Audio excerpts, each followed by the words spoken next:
Alright, as you can see, we're at the Foothills. We're taking on the Valkyrie Geirdriful, A.K.A. General Grievous. If you look at that grill real quick, she actually looks a lot like that Mong from Star Wars. And as you can see, I'm actually pretty low level because this is the first Valkyrie I encountered personally. She's in the Foothills. Pretty easy to get to. I mean, I think the only thing you need to actually fight a Valkyrie is the, what is it? It's an item you get from the Thamur corpse.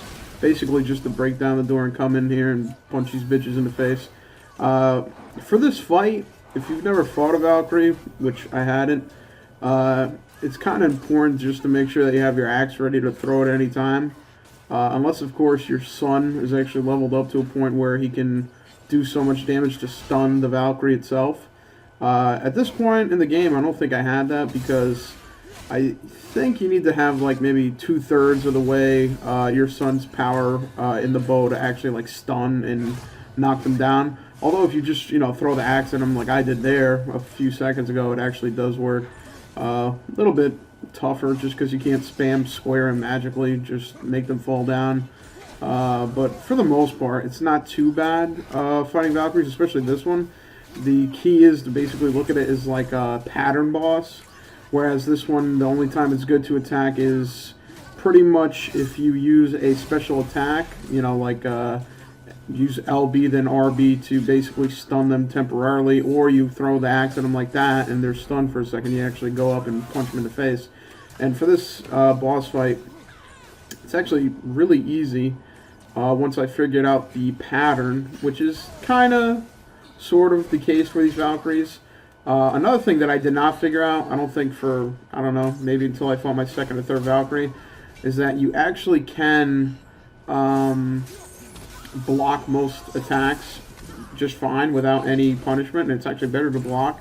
Like, for example, that one move where she throws a bunch of gold, or she just, that move, if she were to actually throw it a bunch of pieces, it's hard to dodge, but it's really easy to block, so you should look to block. So, in this fight and other Valkyrie fights, you should pay attention and see that if there's a move that is blockable, you should block because you probably take no damage, especially, projectiles and stuff like that. That is not blockable. You'll just take an L. But actually block. When you see them go in the air, try to use your son to shoot and down them. And if you can't do that, like me, at this point in time, you have to, dodge that.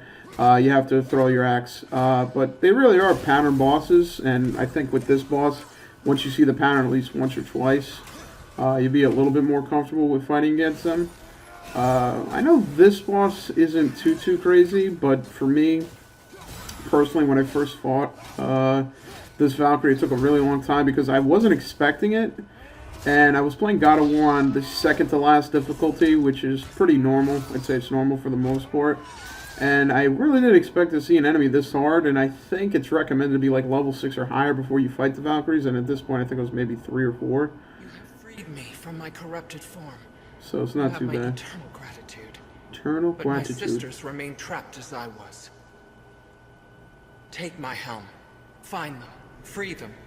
The fate of the Valkyries rests on your shoulders. No problem, I got you. No problem. No problem whatsoever. But like I was saying, it was actually really nice to encounter this boss, because it's very kind of Dark Souls-ish in case of difficulty, and as well as kind of like pattern play.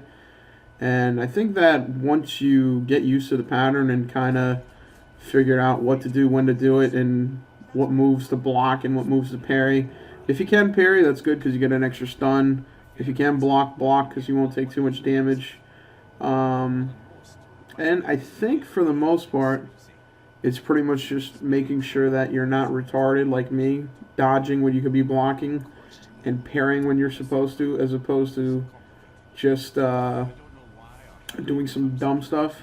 But for the most part, this boss pretty much does 2 or 3 moves on the ground that you can block or dodge fairly easily. And then there's maybe 2 or 3 moves she does in air, which can be taken down with your son's arrows if it's leveled up enough.